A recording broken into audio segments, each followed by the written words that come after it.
guys, welcome back to my channel. If you're new around here, I'm Sammi-Jo, and today's video is going to be sharing some top tips of how to keep sane during lockdown. Now, if you've followed me for a while on Instagram, you'll know I've got 3 children. They're all very young, so I've got a 6-year-old, a 3-year-old, and baby is nearly 8 months old now. He's like 7.5 months. And it's not been that much of a change for us. I'm at home all of the time anyway. The big difference has been trying to homeschool and Florence being around. This last week has been more difficult, I think, than any other week. And I think we're on week 8 of being inside. For anyone who doesn't know already, Florence has like severe asthma. So she's got several allergies, anaphylaxis to a couple of them, but it's the asthma that has made, that's been the thing that the GP has said, okay, you're more at risk if you've got severe asthma, so to stay inside and self-isolate. So we've been told to self-isolate till the 30th of June, so that's what we will be doing, and we sort of started a little bit early before lockdown anyway. So yes, and this past week we've sort of slacked off the routine and we've really noticed a difference. So that's one big thing, is keeping some sort of routine, getting up in the morning, getting ready for the day, getting breakfast eaten, and then we tend to try and do a little bit of homeschool work straight after breakfast, so that we're all at the table then. There's no sort of going off and bringing them back in, it's just all there ready to go. And I try and organise that the night before, but sometimes I just do it while I'm getting the breakfast ready and then put it on the table after they've eaten. And then for the rest of the day we just sort of then have dinner, play outside, watch something on TV, on YouTube, do something. I get them involved in the housework. Nothing major, I'm not like getting them brushing the toilets or anything, but they help me do the washing, they love it. Yeah, it's just keeping that loose routine and keeping a bedtime. That's another thing that we've not done this last week, and it's just knocked on and Mike and I's like well-being.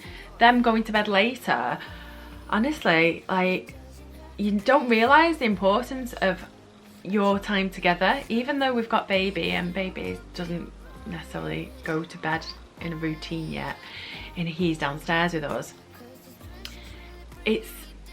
I just feel like I've got no time and I'm just touched out all the time if they don't go to bed at their bedtime. So keeping a bedtime going, that's another thing. Just keeping that routine, just a loose one, doesn't have to be strict at all. What else? Yeah, getting ready for the day as well. We always get up and then usually just go downstairs in our pyjamas and have breakfast first. But at the beginning of lockdown, we was getting up, getting ready, and then going downstairs. And I think that's probably more helpful for us. But it's something that I'll try and do, but if not, it doesn't make a massive, massive difference. But it's nice, and I feel the benefit, I think, more than the kids do if I get up and get ready. Making sure that your basic needs are met is another massive one. So we talk about basic needs, thinking about your hierarchy of needs. You need sleep, you need food, you need water, you need to feel warm and safe and secure. And I think that that's where people's anxieties are heightening, because they don't feel safe. It's a real unknown, this virus, and although we're listening to advice, it's still brand new, so people are feeling really uncertain and feeling out of control. And that's one big thing with anxiety, is that if you feel out of control, your anxiety goes up. So trying to build that secure, safe feeling within your home, making things feel comfortable, getting lots of blankets. Warmth is a big thing. If you're feeling cold, you can feel quite vulnerable. Some people might think that that sounds daft, but it's so true. We love like touch and softness, so nice fluffy blankets, woolly blankets, slippers on your feet. I hate cold feet, like I absolutely hate it. And we've got like tiled floor in the kitchen, so if I've not got my slippers on, I feel like I'm just, yeah, it's not nice at all. We talk about sleep. I am the worst for putting the kids to bed, then we tend to eat after the kids have gone to bed together. We class that as some sort of self-care between our relationship as well, just being able to sit down together and not have someone throwing spaghetti at your face is really helpful. And then we'll do a bit of work, go on Instagram, YouTube, maybe watch something together, and then it's all about trying to get ready for the next day if it's not too late. And then I've got a newfound love for TikTok. I don't know whether any of you are on TikTok, but it's just really light-hearted, fun stuff. And the more you use it, the better it gets. So if you're just starting out there and you see really like inappropriate content, then just click not interested or just swipe past it, and then it does get better. But I'm the worst for like being really tired in the morning, and then by the time it comes to night time I could do a marathon. I'm running, and I know that's because I'm overtired. So I'm going to start trying to get to bed at a reasonable hour. I mean, if I could be asleep by 11 o'clock, that'd be like amazing, but I'm usually still up at like 1, 2 o'clock in the morning, and it's not helpful at all. Yes, so get your sleep sorted if you can. If you've got a new baby like me, then you'll be up in the night feeding still probably, and you just gotta roll with it. Times will change and baby will grow up and then they won't be up in the night anymore. Fingers crossed.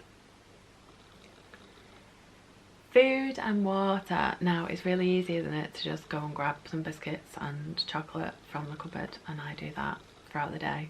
But I also try and make sure that I'm eating breakfast, lunch and tea.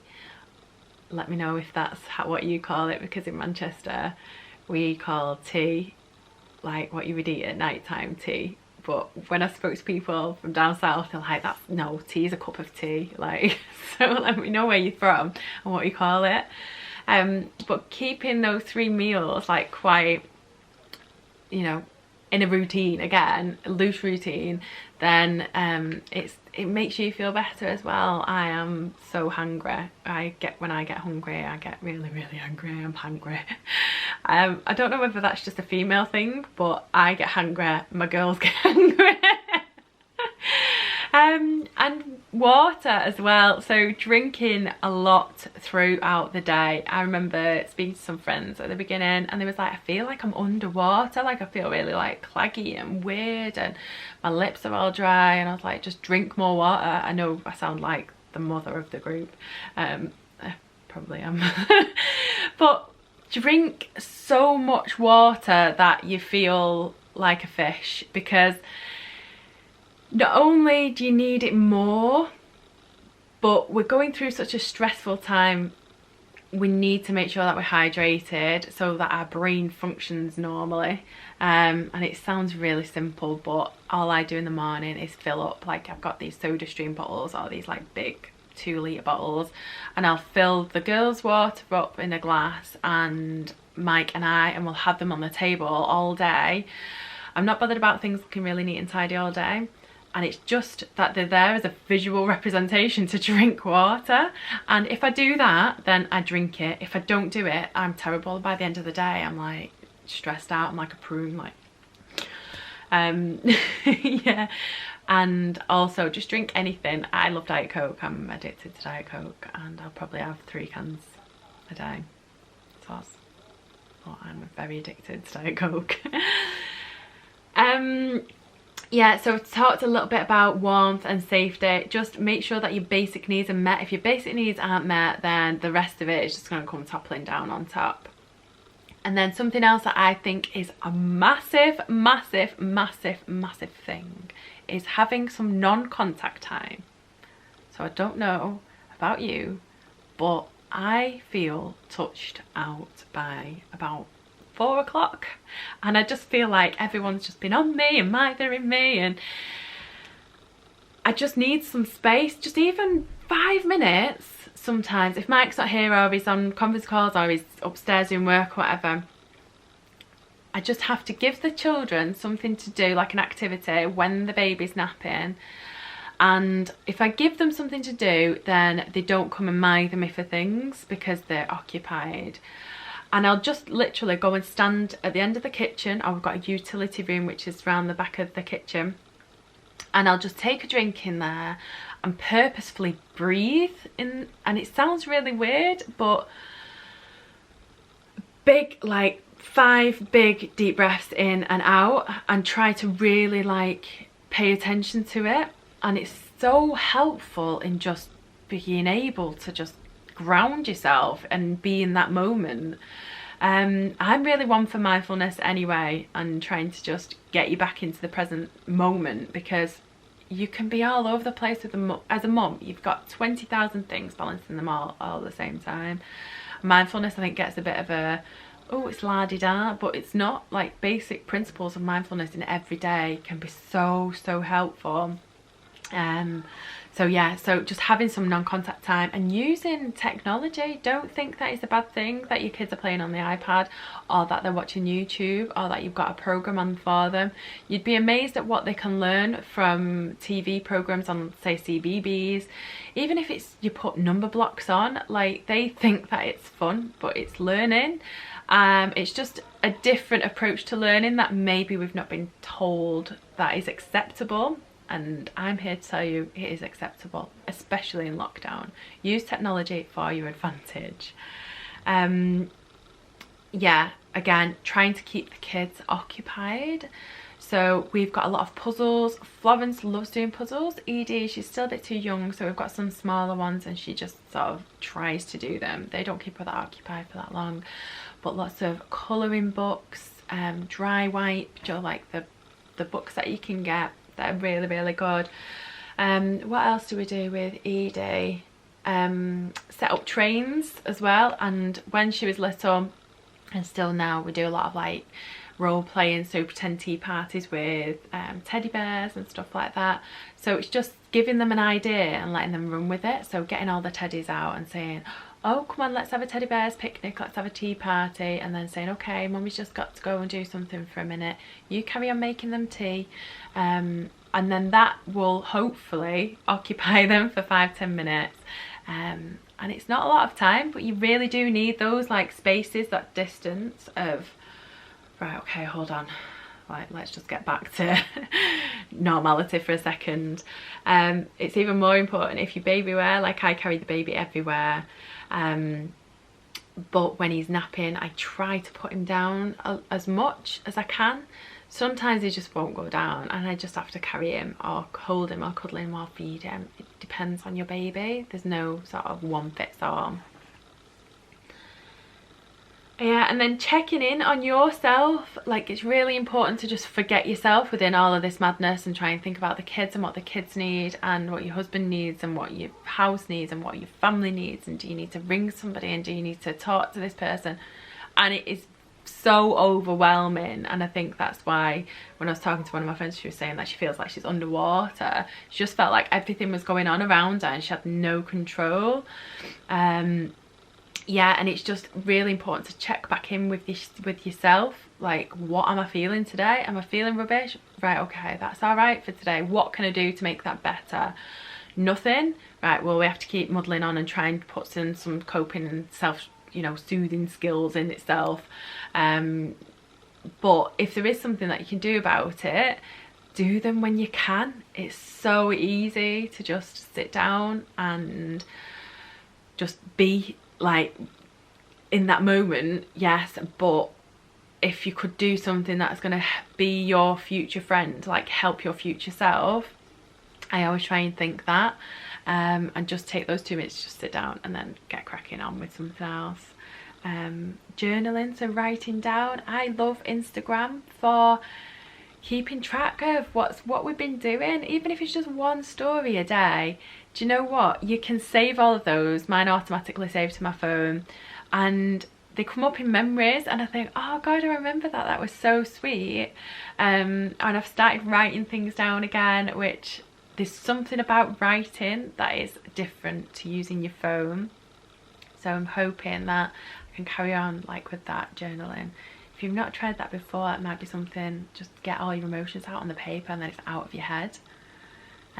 Yeah, using social media to document your days. I think YouTube and Instagram and TikTok, massive help for being able to just put it out there. Even if you've got a private account, even if you've got nobody following you and you just do it for you, even if you just set up a new account just to document your days just for you, it's such a lovely way to then look back in a few years. And I've noticed that from YouTubers that I've watched for years, that you feel like they're your friends because you've seen them grow and you've seen their lives, and it must feel really special to them that they're able to look back on that. I know I've got quite a few friends who are YouTubers, and they just, yeah, it's lovely. They love documenting their lives, and it's so lovely that like you guys come along and watch. It's lovely because you're like our family. It's really nice. Using meditation apps, using Calm, mindfulness apps, meditation apps, things like that, just throughout the day, they're really handy. I've got one, I think it's actually called Meditation or Mindfulness app, and it pings. I've set, you know, so it does a reminder at like 8 o'clock at night, and it says, do you want to meditate, or something like that. And sometimes I'm just like, no, go away. Worry me tea. Oh no, I want to watch Tiger King on telly. But then other times I go, actually, yeah, the baby's asleep, Mike's cooking tea, I'll do it now and just do 5 minutes, and it's helpful. Yeah, and yoga. I've not done any yoga for about 2 weeks, and I've really noticed it. So if you don't practice yoga and you want to start, I would highly recommend Adrienne. She's on YouTube, and just start with any of hers. If you've got like a specific problem, if you've got neck ache, she does like specific yoga things for like neck, back, stress, trauma, anything. But she's just really calming and soothing. She's got a dog Benji who does it with her.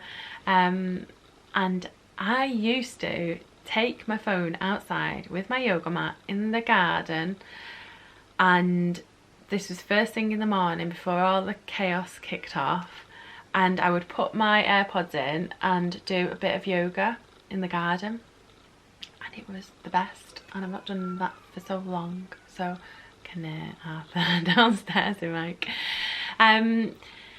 Yes, I've got loads more tips, so let me know if you do any of these, and just hang in there, guys. Stay safe, stay indoors as much as you can. But for us, going out isn't a possibility right now, so I'm going to be doing a lot more vlogging. Let me know if you enjoyed this video, and I will see you in the next video.